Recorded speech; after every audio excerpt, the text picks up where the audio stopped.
आरोग्य का, जागरण का, विकास का, संस्कार का, उसमें आपको स्वयं सुनिश्चित करना है। ठीक है ना।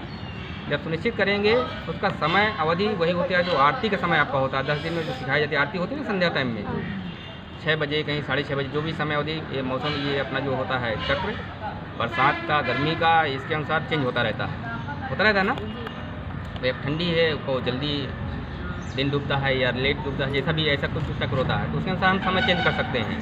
लेकिन संध्या में उसके लिए आपका वही समय जो आरती का समय होता है, उसमें आपको आधा घंटा गीत भजन करना और 1 घंटे में वो विषय को पूर्ण करना। ऐसे करके 1.5 घंटे का वो समय चक्र आपका। ये भी 3 घंटे का था, जैसे आपका विद्यालय संचालन का 3 घंटे का समय था, तो ये साप्ताहिक पाठशाला का भी समय 3 घंटे का था। लेकिन अब थोड़ी सी नए सत्र में जो परिवर्तन हुआ है, आपके विद्यालय का संचालन की जो समय सारणी है वो 2 घंटे की हो गई है। ये भी 1.5 घंटे का ये साप्ताहिक पाठशाला का। ऐसा आपको जानकारी होगी संभवतः, नहीं होगी तो हम रिपीट कर रहे हैं उसको। तो आधा घंटा हमको गीत भजन करना है। वो क्यों करना है बाबा? बीच में नहीं, वो बीच में पहले क्यों करना है आधा घंटा सत्संग? आप देखे होंगे आपके गांव में मदारी लोग आते हैं तो खूब डमरू बजाते हैं। पहले खेल दिखाने वाले आते हैं ना, 1-2 बच्चों के पास आ जाते हैं, लेकिन वो जब डमरू बजाता है तब धीरे धीरे करके संख्या इकट्ठी हो जाती है। संख्या को पहले जानकारी करना है, लेकिन जब वो आपका डमरू यानी सत्संग प्रारंभ होगा, जैसे सत्संग प्रारंभ होगा तो उनको थोड़ी सी जानकारी मिलेगी या आवाज़ पहुंचेगी कि लाजा दीदी जो है सत्संग प्रारंभ कीजिए, तो जल्दी पहुंचने का प्रयास करेंगे, आपके वहां पर उपस्थित हो जाएंगे जहां आपका साप्ताहिक पाठशाला चलने वाला है। आधा घंटा तक ये भजन कीर्तन होता रहेगा। जो भी इच्छुक व्यक्ति रहेंगे आपके उसे बैठक में आएंगे, गाँव के जो भी गाने वाले होते हैं वही आगे आ जाते हैं, जो बजाने वाले होते हैं वैसे आगे। आप देखे होंगे जो नाचने वाला होता है, अच्छा बाजा बजने वाला, तो कहने नहीं पड़ता उसको। देखिए ना, जो नाचने वाले व्यक्ति होते हैं, अच्छा बाजा बज जाए तो अपने आप नाचने लगते हैं, उनको कहने नहीं पड़ता है। जो गाने वाला व्यक्ति होता है वो अपने आप आगे बैठता है, वो जहाँ वाद्यंत्र होता है वो पहले पहुँच के बैठ जाता है। होता है ना ऐसा, उसको ज़बरदस्ती धक्का नहीं देना पड़ता है। तो ऐसे कुछ लोग होते हैं गाँव में जो रुचिकर होते हैं, तो वो अपना विषय को आधा घंटा में गीत भजन में समय निकाल देते हैं। इसके बाद जिस विषय का आपको वो रखना है, ठीक है ना, उसका भी एक मानक होता है और विषय रखने का तरीका होता है। अगर आप रखने में सक्षम हैं उसकी तैयारी करना पड़ेगा, क्योंकि आप उनके बच्चों के अभिभावकों के, ग्रामवासियों के समक्ष बोलना है। ऐसा ना बोलें, ऐसी शब्दावली न प्रयोग करें ताकि उनको उसका जो रिजल्ट है, वो परिणाम है, वो नेगेटिव रहे, है ना। ऐसे शब्द चयन करके बोलना है, ऐसा विषय देना है जिससे वो आकर्षित हों, उनको लगे नहीं दीदी अच्छा चीज़ बता रही हैं, ये ग्रहण करने योग्य बात है और इसको अपने ऊपर अनुकरण करने योग्य बात है। ऐसा विषय रखना है। अगर ऐसा करने में असक्षम हैं आप, तो अपने संतों को सूचना कर सकती हैं, दीदी हमारे यहाँ इस विषय का साप्ताहिक कार्यक्रम इस डेट में होगा, आपको वहाँ उपस्थित होना है। ठीक है ना। दीदी का किसी कारणवश अगर समय नहीं है या कोई दूसरा संगठन का काम में है या व्यक्तिगत कार्य में लगी हुई हैं, दीदी के द्वारा उत्तर मिला हम नहीं आ सकते उस दिन में, तो आप अंचल स्तर पे संपर्क कर सकते। दीदी आप अंचल स्तर पे कार्यकर्ताओं को सूचना कर दीजिए दीदी के माध्यम से। आप डायरेक्ट नहीं करना चाहिए, दीदी माध्यम। दीदी आपको समय नहीं है तो आप अंचल टीम से किसी से बात कर लीजिए, किसी भैया को अगर समय होगा तो हमारे यहाँ आ जाएंगे। ठीक है ना। जो ठंडियों वाला सीज़न होता है उसका अलग विषय चलता है, जो गर्मियों को होता है वो अलग चलता है। गर्मियों में होता है जैसे बासी खाना नहीं खाना चाहिए, ऐसा होता है ना, बासी खाना खाने से ये होगा, डायरिया पकड़ेगा, उल्टी होगी। बरसात में गंदा पानी नहीं पीना चाहिए, पानी को छान कर पीना चाहिए, उबाल कर पीना चाहिए। गंदा पानी पीने से ये नुकसान होता है। मतलब ऐसी छोटी छोटी नॉर्मल जानकारियाँ देना, साफ़ सफाई के बारे में बताना, पानी को कलेक्ट नहीं होने देना, इकट्ठा ना होना चाहिए उसका, ये नाली के द्वारा निकासी बना देना चाहिए, या तो फिर उसका सोखता गड्ढा का प्रयोग करना चाहिए, या नहीं है तो अपने एकल के माध्यम से या प्रधान से कहकर किसी के माध्यम से उसको, मतलब ऐसा धीरे धीरे कोई भी विषय आपको लेना है। अपने भोजन संबंधित है, हमें किस पात्र में भोजन करना चाहिए, किस पात्र में भोजन को बनाना चाहिए, कितने समय सोना चाहिए, कितने समय जागना चाहिए, ढेर सारा विषय उसके अंतर्गत है।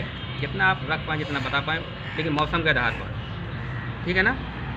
अब मान लो उसमें आता है जैसे मच्छर सबसे ज़्यादा कब पनपते हैं? गर्मियों में। गर्मियों में तो कैसे होता है? क्या है? मच्छरदानी लगाओ। मच्छरदानी नीम की पत्तियों से बनाया हुआ लोशन है। नीम की पत्ती का उपयोग करना है। और आप दूसरा उनको आइटम बताएंगे तो वो कहेंगे पागल है चाहते हमारी है ना। तो जो उपयुक्त है वही बताना है। भले वो जानते हैं, सब लोग जानता है, जागरूक है इस समय, तो ऐसी बात नहीं कोई जागरूक नहीं है, फिर भी उनको वो करना, उत्साहित करना, उनको उसमें क्या करना, अनुकरण करें उस चीज़ का। सब कुछ होते हुए भी, जानते हुए भी कुछ व्यक्ति ऐसे हैं वो उसका पालन नहीं कर पा रहे हैं, करते नहीं हैं, उसका परिणाम उनको भोगना पड़ रहा है। कितनी बीमारियां पनप रही हैं कि अस्पतालों में नंबर नहीं आ पा रहा है इस समय, अभी डेंगू फैल रहा है इस है समय। ना। उसके कैसे बचाव हैं, तो इसकी छोटी छोटी जानकारी ऐसे विकास शिक्षा में है, जागरण शिक्षा में जैसे जो भी विषय हैं वैसी जानकारियाँ देना। प्राथमिक शिक्षा के जो हमारा कार्य है वो आपको करना है, वो पूरा आप पर डिपेंड करता है। उसमें नए सत्र में ये पूरी तरह से निश्चित किया गया है, इनके सबके 3-3 काम अलग हैं, 5 शिक्षाओं के ऐसे करके 15 कार्य हैं। 3 काम अपने मोस्ट हैं। आपका विद्यालय जो है प्रथम श्रेणी का होना चाहिए, यानी ए ग्रेड का विद्यालय होना चाहिए। पहला कार्य है, क्या कार्य है? ए ग्रेड का। आपका विद्यालय ए ग्रेड का होना चाहिए। आपका विद्यालय ए ग्रेड का कैसे होगा? जब आप अपना नियमित विद्यालय चलाएंगे, बच्चों की उपस्थिति ठीक ठाक रहेगी, आपका पाठ्यक्रम समय पर पूर्ण होगा, आपकी शिक्षण सामग्री आपके पास पूर्ण उपलब्ध होगी, आपके विद्यालय का वातावरण ठीक होगा, तब आपका विद्यालय जो है ए ग्रेड का माना जाएगा। अब दीदी आप बताओ, आपका विद्यालय कब ए ग्रेड का माना जाएगा? क्या क्या होना चाहिए आपके विद्यालय में? खड़ी हो जाओ, जल्दी खड़ी हो जाओ, जल्दी खड़ी हो जाओ, कोई इसमें संकोच नहीं है। हमें विद्यालय रोज डेली चलाना चाहिए और मतलब हाँ, विद्यालय नियमित चलना चाहिए। हाँ। एक हो गया, और क्या कहते हैं, इसके बाद बाबा बाटा होने लगी। बाबा कह रहे थे धूप लग रही तो आगे बैठिए। इसका परिणाम एक तो विद्यालय नियमित चलाना, क्या अब आप लोगों को बताने की आवश्यकता नहीं है दीदी, सब लोग ग्रेजुएट हैं, हमको थोड़ी सी कम ठीक लगता है बताना, इसलिए कि आपके ग्राम में जो जेके भी ग्राम कार्य विवरण पत्रक होता है उसमें 5 बिंदु निहित हैं, 5 बिंदु निहित हैं, का खा गा घा अंगा करके।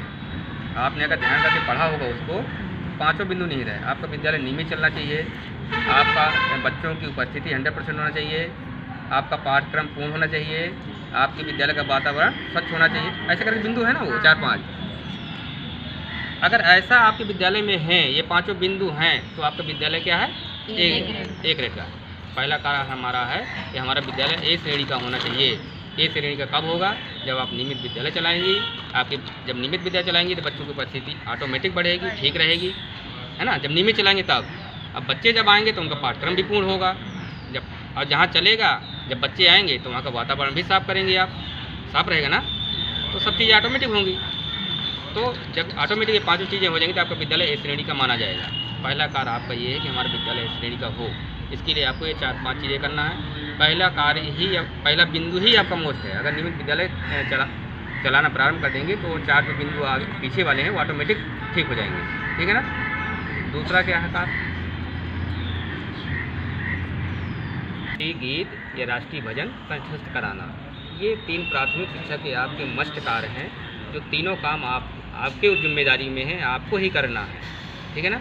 प्रत्येक बच्चे को पहाड़ा कंठस्थ, गिनती कंठस्थ होना चाहिए, एक राष्ट्रीय गीत कंठस्थ होना चाहिए, आपका विद्यालय ए श्रेणी का होना चाहिए।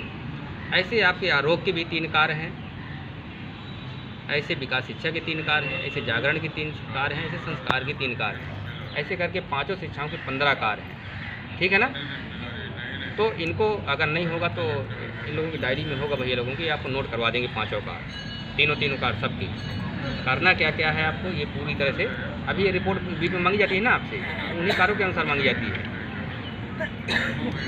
बाबा ढेर सारे मांगते रहते हैं, तुलसी का पौधे की संख्या दीजिए, लोहे की कढ़ाई की संख्या दीजिए, कुछ ग्रुप में डालते रहते हैं ना, ये सब काम ही है, कोई काम है वो बाबा के काम है सभी।